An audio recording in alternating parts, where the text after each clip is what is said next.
This episode of the podcast is brought to you by J.D. Chapman Insurance Agency. Are you an aspiring business owner or entrepreneur looking to be part of New York's multi-billion-dollar cannabis industry? If so, the decisions you make in these early stages are imperative to your future success. And I'll tell you from personal experience that you will face risk on a daily basis. So it's important to have a comprehensive insurance program in place with a trusted, reliable partner. J.D. Chapman offers special insurance for cannabis growers, medical and adult use dispensaries, edibles manufacturers, testing labs, ancillary businesses, and more. Available coverage includes general liability, product liability, excess liability, and workers' comp. In this exciting and rapidly growing industry, it's important to have a partner you can trust. Contact J.D. Chapman today at 315-986-4062 for all your cannabis insurance needs. J.D. Chapman, from seed to sale, they have you covered. The views and opinions expressed on this show belong solely to the hosts and their guests and do not reflect the views of any outside institutions unless explicitly stated.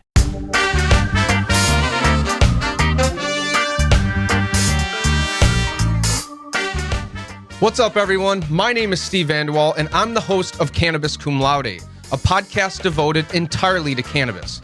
This podcast will cover a full spectrum of topics, including cultivation, business, medicine, politics, culture, advocacy, and everything in between. Because let's face it, the cannabis industry is very complicated. It's robust, and it has a ton of moving parts. So it's going to be my job to help you understand it a little bit better. So tune in every week for a brand new episode. And if you enjoy this podcast, please subscribe, rate, and review the show. And if you really like the show and are interested in sponsoring, please shoot me an email at logistics@cannabiscumlaude.com. Now enjoy the show.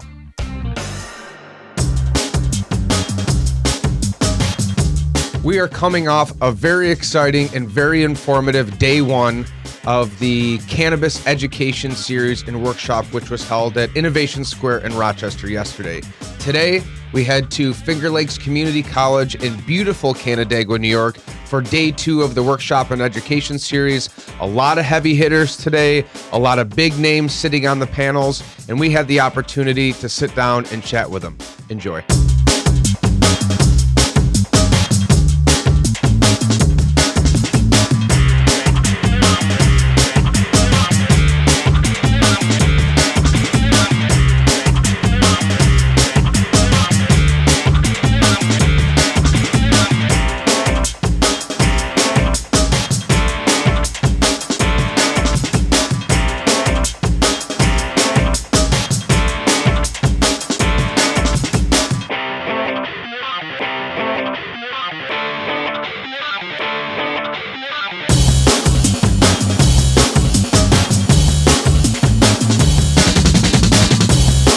Yo, what's up, everybody? This is Steve here from Cannabis Cum Laude. We're here at Finger Lakes Community College down in beautiful Canandaigua, New York for day two of the Cannabis Education and Workshop Series. Tons of education here, tons of big speakers, panelists, another great event in our area, and it's just a show of what's to come for the future of cannabis in New York State. So stay tuned. We got a lot of good information here coming your way. Well, I'm an entrepreneur, musician, artist, actually a substance abuse counselor licensed in the state of New York. So I've been in or around the industry for a number of years in a couple different facets. And when the opportunity arose for us to get into this industry in New York State, it was just, it made sense. So, yeah. My name is Mike Golden again, and yeah, entrepreneur as well. I've been a real estate agent for a couple of years in Central New York region, and been in sales, marketing pretty much my whole career.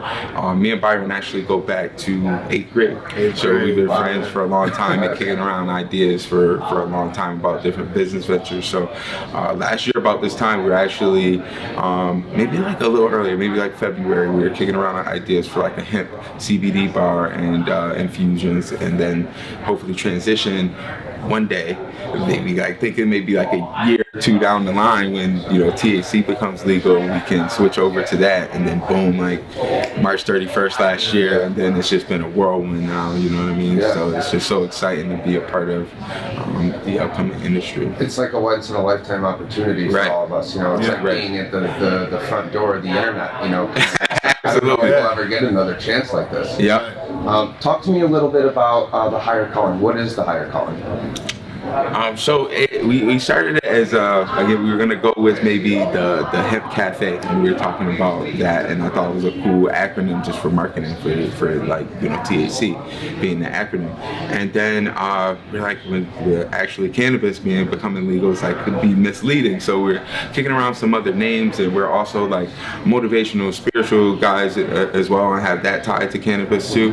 And we just kicked around out at the farm one day, the higher calling, and it stuck. So it's kind of a double meaning. So our clothes, we have a lot of weed merch too, but we also try to have like a meaning or a bigger purpose to a lot of things, and just kind of push the brand in the direction of kind of like breaking the stigma around cannabis. Like we will find with the clothes like that came about organically, that people will love them. They're like, I can't post, or I like it, it's so cool, but I can't buy that because of, you know, whatever, which I understood. In being a real estate agent, I used to be more discreet about my use too, but they would like post up in their Coors Light shirts or their Jack Daniels shirts, and we know alcohol kills people, so so it's like, you know, what's the deal with that? And it's all about the stigma, but there's a bigger stigma around to just the drug, around race, classism, and everything like that. So and then there's also a lot of great opportunities for you know, social equity applicants, or for all of us all together. So we're just trying to promote all the, you know, awesome opportunities and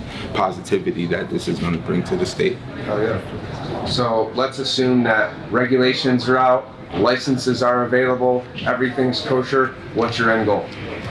Everything. Yeah. We want to do. We're right now looking at a facility in New York to do, you know, just have multiple businesses and industries in our building. But what we want to do is looking at creating a lounge, you know, a licensed lounge. So kind of like your sports bar, but no alcohol. You know, THC products, from edibles to drinks to different innovative things that we're working on ourselves. We got a lot of branding ideas for consumables.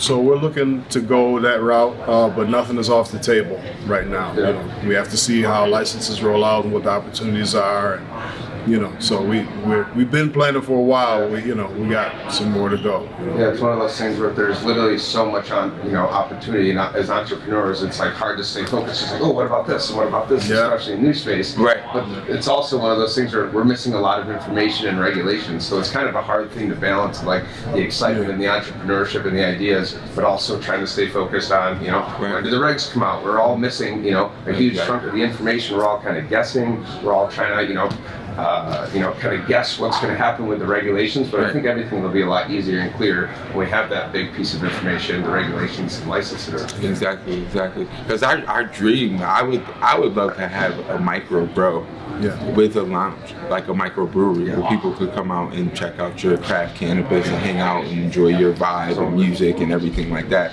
Which, you know, music and arts is kind of like synonymous with cannabis, like they just go together. You know what I mean? So we'll it's yet to be seen, but we're too like playing parts in committees and different things, like and encouraging other people to too, like when these comment periods are open and things like that, take advantage of that, participate, and, you know what I mean, maybe we can have a say in how this shapes up. Yeah, people got to get involved, you know, and what we keep hearing from the OCM and these people is that they're listening. It really does seem that we have state officials on our side, especially in Rochester. I mean, yesterday we had the council people, assembly people, the mayor, the Cooney, all rowing in the same direction. And I know that's pretty consistent in Syracuse and Buffalo. So I do feel, you know, that they really are listening, that it's not an us versus them type of thing anymore. But I would imagine it's a hell of a job trying to roll out these regulations where they got 5,000 people in here. Right. Exactly. So you guys are obviously building a killer brand, a multifaceted brand, and there's a lot of people out there who are also trying to do the same thing. What would be some words of wisdom that you could give to entrepreneurs coming up in the space when it comes to building a good, reputable brand? I would just say consistency. You know what I mean? If there's something that you want to do in this space and you have an idea, you got to jump on it now.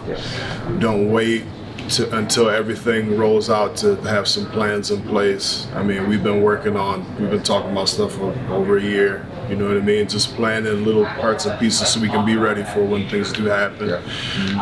You know, and you got to do what you love. You got to do what you love. If this is something where your heart is, then, you know, you'll have the late nights, you'll have the early mornings. So you'll wake up at 3 o'clock thinking about what you need to do at 8:30. You know what I mean? It's going to happen. So just be consistent with that. Yep, man. And that's the thing with entrepreneurship altogether. It's always going to be a little roller coaster. It's a challenging thing. But even if you don't want to be particularly a license holder or entrepreneur, there's so many like cool opportunities. I was just hanging out with like reps from Weed Maps yesterday, or like, you know, different hydroponic shops and you know, ancillary businesses from HVAC to real estate and everything. You know, and fertilizer applicators. There's all sorts of, you know, jobs and opportunities if you love this plan, if you love this industry, to be involved. So just stay informed. Come to different events like these. Talk to people. You know what I mean? A lot of times it's not just always what you know, but who you know. You know what I mean? So you know, these are going to be other potential license holders. You get in the door maybe to a farm or dispensary, being a bud tender early. Yeah. And we got to, I think this industry, what I've seen even more than other industries, is collaboration, right? There's all this. Absolutely. Everyone's got these ideas, and it's never really a competitive race. We're not. Everyone's super open about sharing experiences and sharing knowledge and collaborating. And I personally think that's one of the only ways that you can really continue to build this education or this industry is through education and through collaboration. And absolutely. Even the breeders and different growers, it's kind of like a let's like push each other type of. Absolutely. Absolutely. It really is a community. Yeah. For sure. Yeah. And it's going to take a community to build this. I mean, we know the potential, and you know, if we take all the right steps, there's you know, we keep hearing Colorado this, California that, Michigan this. They're great, right, in their own ways. What about Rochester? What about New York? I want people to start looking at, you know, New York is the cannabis place to go. Right. New York is the cannabis thing, and quite frankly, I think we're going to get there in a matter of a couple of years. Yeah, absolutely. I agree. So you guys have a pretty awesome 420 Music Fest coming up. Is that correct? Yeah. What's that all about? Yes, sir. So it's just going to be a celebration of cannabis. I feel like this last one came up so quick. I don't think anybody had any like big plans for big events. You know what I mean? It was like April 1st we went legal and everything. So we know we don't have dispensaries open yet or the lounge open just yet, but we can all come out, we have about 8 or 9 food trucks, some of the best food trucks around central New York, different arts, craft vendors from all over, different businesses from all over, and we're just gonna party it up all day from 12 to 9. So if you gotta work during the day and you can't take it off, you can come by at 4 or 5. We're still gonna be jamming out all different genres of music, from blues, jazz, funk to hip hop to rock to reggae. It's like we said, like arts and music and culture and cannabis they go together and are like interwoven through so many different genres, you know, too. So we wanted to hone in on that and just have a great day. Yeah, it's gonna be a blast. Sure. Yeah. Guys, thanks so much for sharing a little bit about yourselves and your stories. Good luck to you. And we'll see you at the music. Thanks for having us. Sounds good. Appreciate it, guys. Yeah. My name is Tahir Johnson. What's your background? How did you get into the cannabis space? Thanks. So before I was in cannabis, my professional background was actually in financial services. I was an investment advisor in wealth management. Started off at Morgan Stanley, also worked at SunTrust Investment Services. And as I was looking at the cannabis industry, I saw that I realized that access to capital was one of the biggest challenges that really kept minorities out of the industry. And I wanted to be able to use my background to try to help make a change in that. So I really started out in the industry, quit my job in finance, started working at a dispensary to learn and get some experience. Then I pursued licenses in Maryland, where I live, in New Jersey, where I grew up. And through that, I learned about the value of advocacy and really the importance of influencing legislation in cannabis. And so I started working in policy and advocacy with the National Cannabis Industry Association in 2019, and got the opportunity to move over and start working with the United States Cannabis Council and Marijuana Policy Project last year. where I lead diversity, equity, and inclusion, and trying to make sure that we can have opportunities for social equity through different policy and programs. So it's been a great journey. Awesome. Talk to me a little bit. What exactly is the U.S. Cannabis Council, and kind of what is your day-to-day? What's your role there? Sure. So the U.S. Cannabis Council is a broad coalition of different cannabis businesses, organizations, people, and the main goal of U.S. Cannabis Council is to advocate for federal cannabis legalization. We have about 65 companies and include some of the most prominent cannabis businesses and companies in the country. And my role there as a director of social equity and inclusion is to advance social equity. I've been a part of developing a number of programs. I've started an internship with the Congressional Black Caucus Foundation that's put black interns we have right now 8 interns that are serving in different professional roles in the government relations department, compliance department, marketing department, and some of the biggest cannabis companies in the country, trying to build pathways for diversity. I've been at different places like the National Black Caucus of State Legislators to try to educate policymakers on social equity and cannabis policy, doing outreach to all different types of organizations around the country just to make cannabis more accessible. It's really important to try to make sure that people have access to the information, just to be educated. That's why it's so great to be here in New York. The people here, that there's so many people out here today that have come just to learn about cannabis and be prepared how they can be a part of this industry.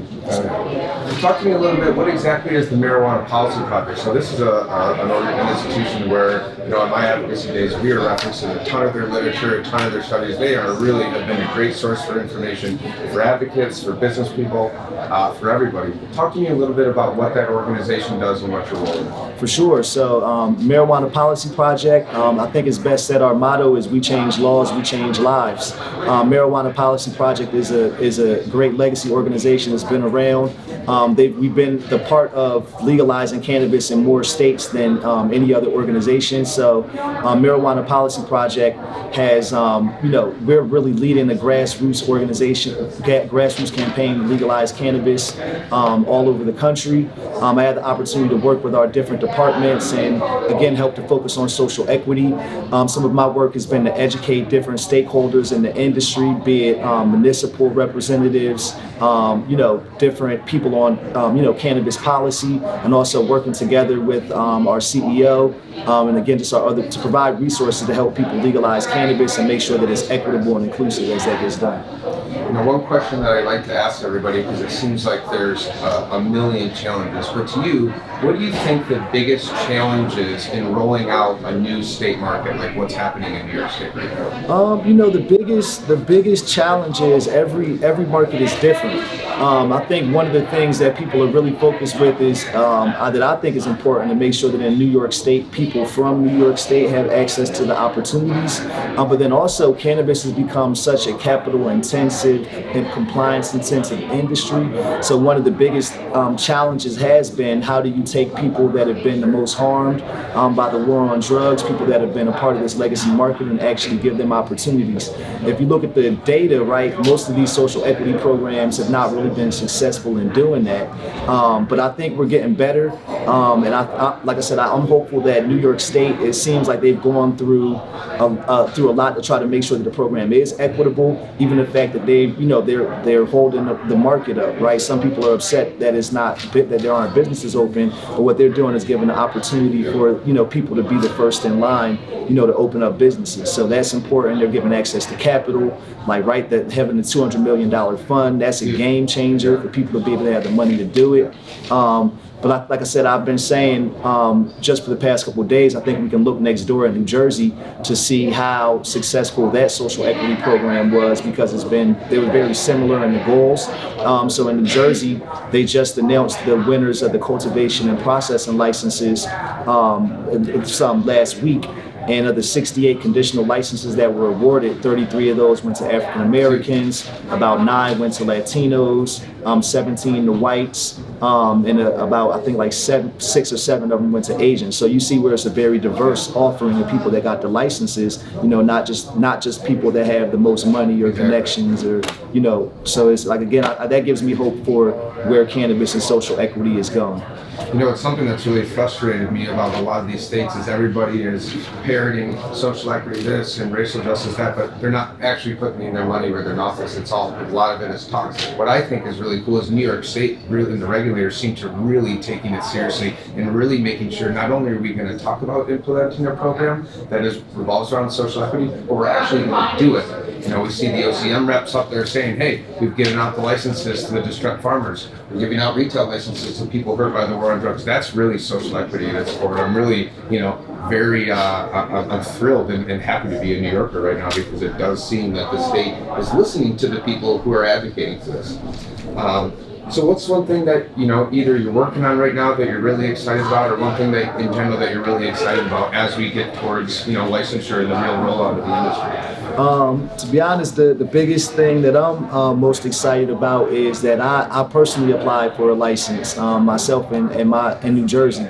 In my hometown, I applied for a dispensary license. So for me to be able to after doing all these years of work to actually be able to share, in the opportunities for generational wealth for my family, to be doing it in my hometown, to be able to create jobs there, to be able to employ people that have been, had previous cannabis arrests, that means the world to me. So again, just always trying to be a beacon of hope for other people that want to do this and try to share everything I've learned to be able to do it. So to now have that opportunity to have a business is going to be amazing, but still just to try to keep continuing this message. Man, I just want y'all to know out there, just stay on that grind, hustle. You can get it. Nobody hustles like New Yorkers, man. So I'm excited to see all the success that's going to come out of here. Yeah, man, thanks so much for your time. I wish you the best of luck with getting your license. Do you have an idea of when the dispensary licenses will be available? Well, they awarded the licenses for the cultivation folks about 90 days after the commissioner at the last CRC meeting. They said it'll be about 90-day turnaround. So, hey, maybe I'll find out. What is it now? March, April, June? June, I should know something. Well, that'd be nice to summer, huh? Hey, praying for it, yes, man. Sir. Yes, well, yes. We'll surely keep our fingers crossed from here in Rochester. Good luck to you. And, thank you, man. Appreciate it. Yeah, peace, y'all. My name is Jonathan Kaiser. So what exactly is your role here at Finger Lakes Community College? I'm Provost / Vice President of Academic and Student Affairs at Finger Lakes Community College. Awesome. And, I guess my question is, what exactly was it that made FLCC take a headfirst dive into the cannabis industry? That's a good and easy question. We have a very mature horticulture program. It's been around since the 1970s, and its technical name is ornamental horticulture. When I started at FLCC about 4 years ago in 2018, I noticed we had a large amount of young men in the ornamental horticulture program, which is actually a little unusual. It's typically you might see an older, maybe career changer student, but typically an older crowd, typically thinking about their gardens specifically and landscaping. So I was asking one of our horticulture faculty members, what's with all the young men in our ornamental horticulture program? And he said, oh, Jonathan, they're here to learn about cannabis. And I said, oh, so what are we doing in that? How do we help them with that? And he said, well, not much. We do some topics. Might do some personal projects, but we don't actually formally teach them about the cannabis or the cannabis plant. So after talking to the Board of Trustees, the President, and talking to a lot of students about what they're interested in, we decided to develop a 3-course track around cannabis in our horticulture program. There are 3 courses. The first one is all about regulations and compliance. It could be taken online, but it's really a big picture overview of cannabis. Then the 2 other courses are around the biology of cannabis and the cultivation of cannabis. They're hands-on courses. They're the ones that get your hands dirty, working in the dirt, learning how to grow cannabis and hemp in the right way.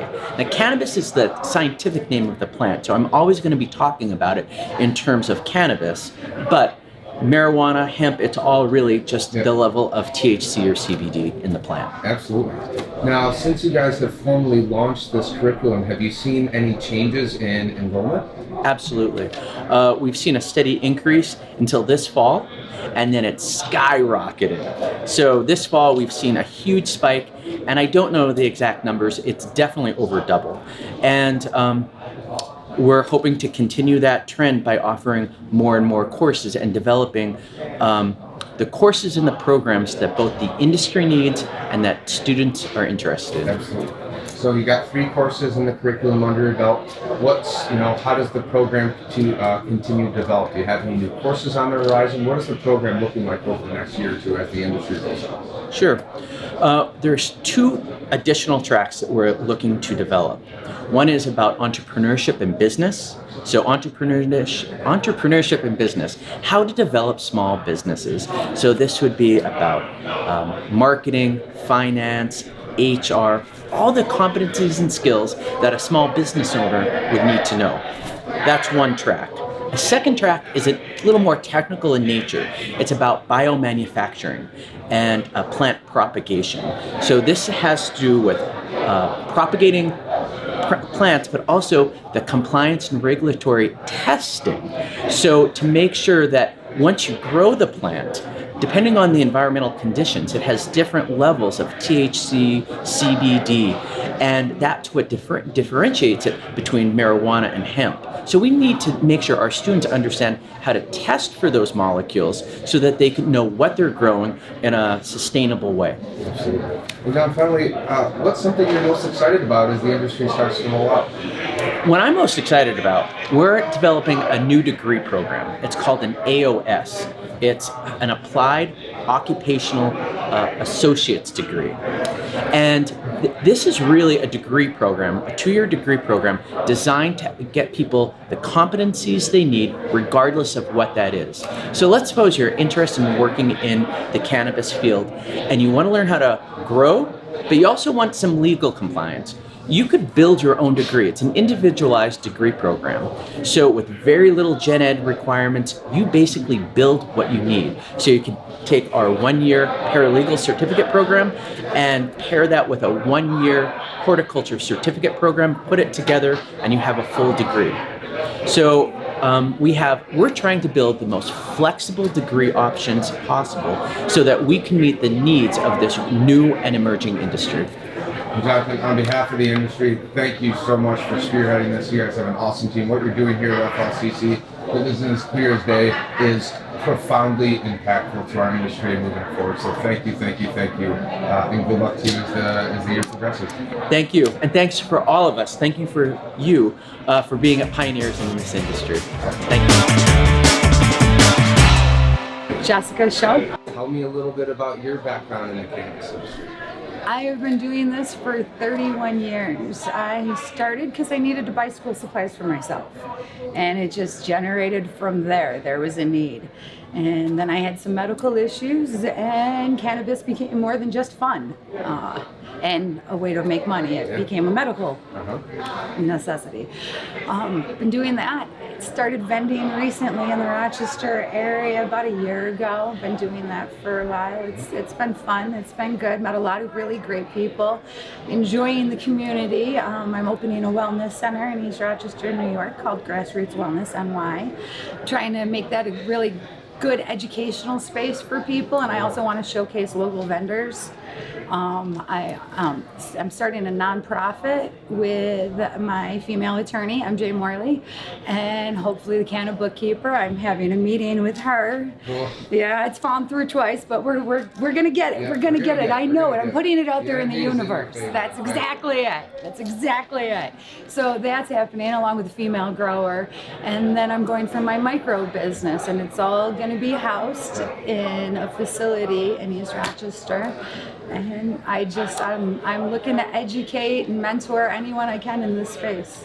So one of the biggest challenges that we've had in the industry is figuring out how do you bridge the gap between the legacy and the legal market, because right now it seems like there's 2 markets coexisting. You have kind of the OGs, right? Yeah. And you have kind of these new heads of, the more suit and tie, which there's room for everybody. Oh, absolutely.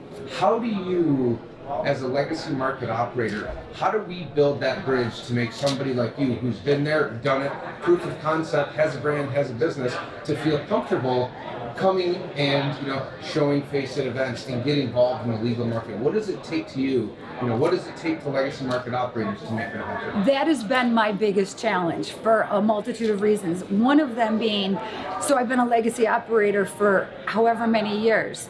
Now I'm coming out and I'm going to be like, hey, legal guys, look at me. This is what I've done and this is what I want to do. Chancing that if I don't get that license, they now know what I've done and what I'm doing. And there's a microscope on me now. Like, that scares legacy operators. Secondly, legacy operators, I'm not speaking for all of them, but a majority of us don't know how to write a business plan, don't know how to deal with an attorney, don't know how to write, the standard operating procedures, don't know how to do these things, don't even know what it takes. I mean, we know how to do all these things on a level of making money, supplying, things for our friends, building local little businesses, but on the corporate level, like competing, it's scary. It's real scary. So there's a lot of us that are afraid. We're very afraid that we're not confident enough. We know we can do what we've done.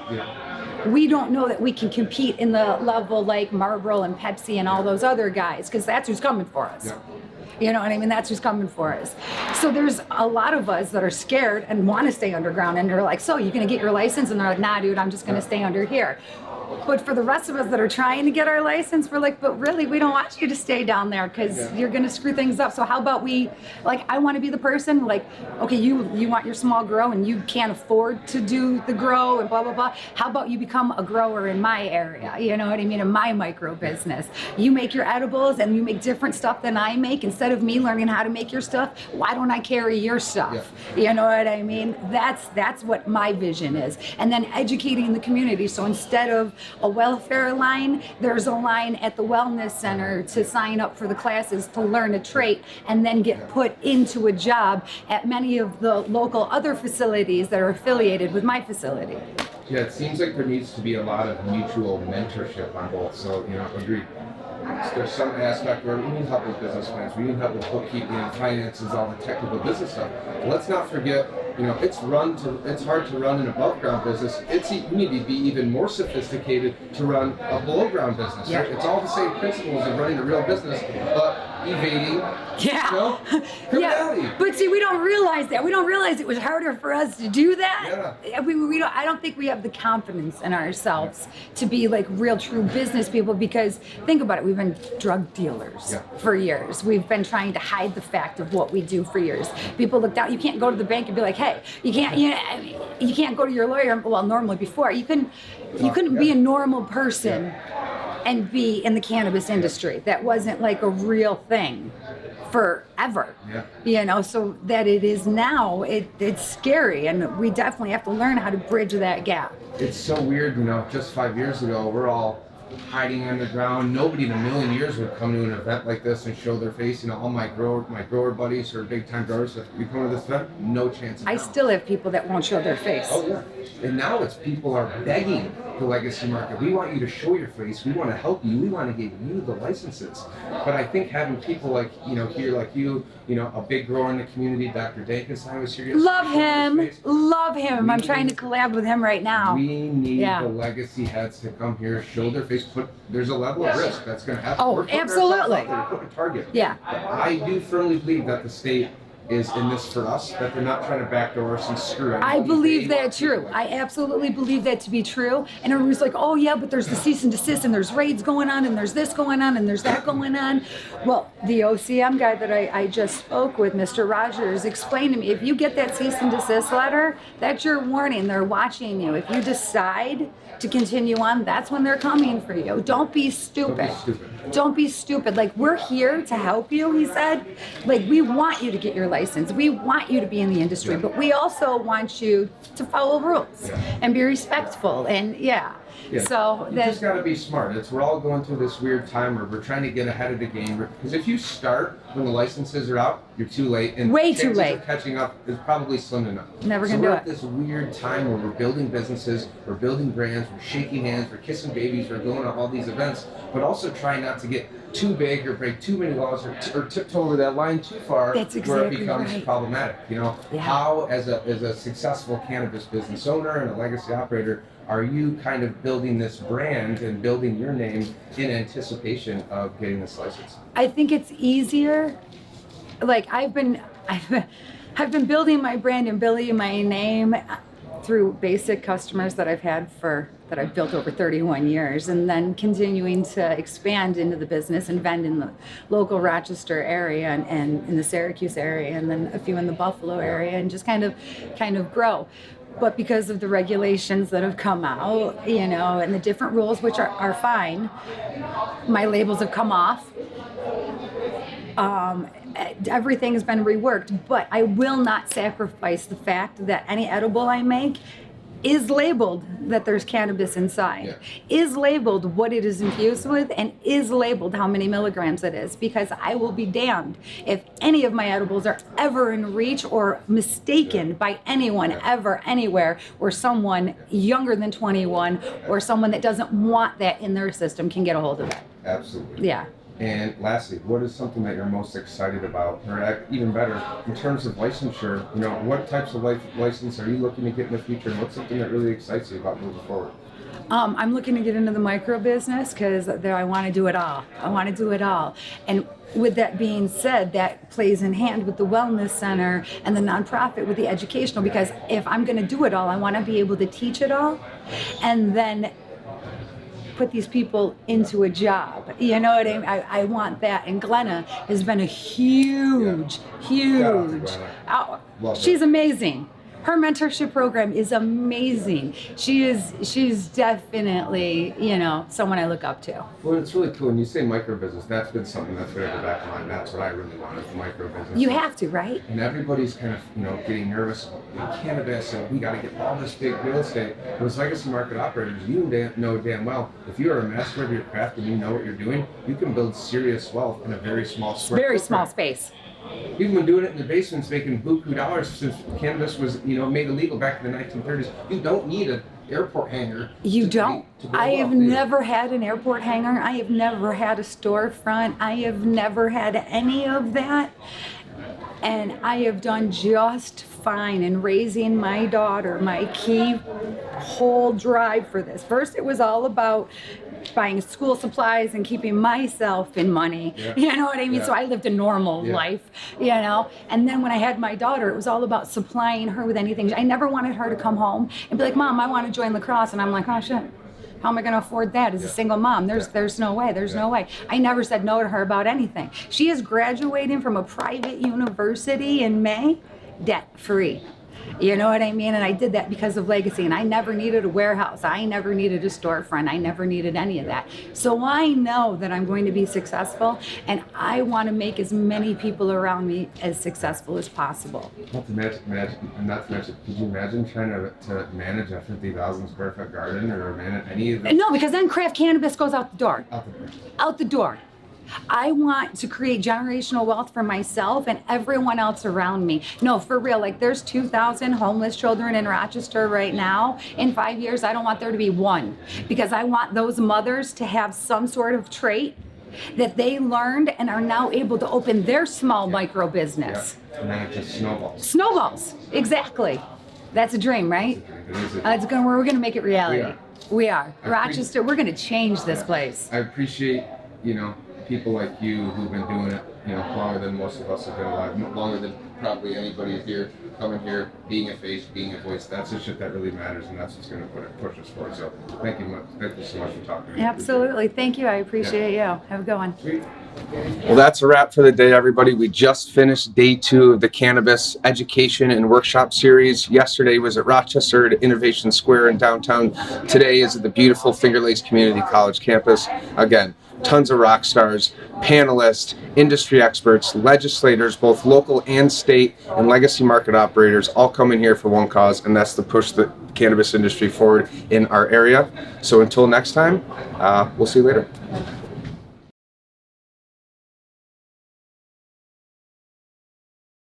Thanks to our friends here at Rockbox Recording and Production in Rochester, New York. They are a full professional podcast and video studio designed by a radio guy for podcasters. Audio, video, voiceovers, editing, whatever. Mouth off at rockbox.com.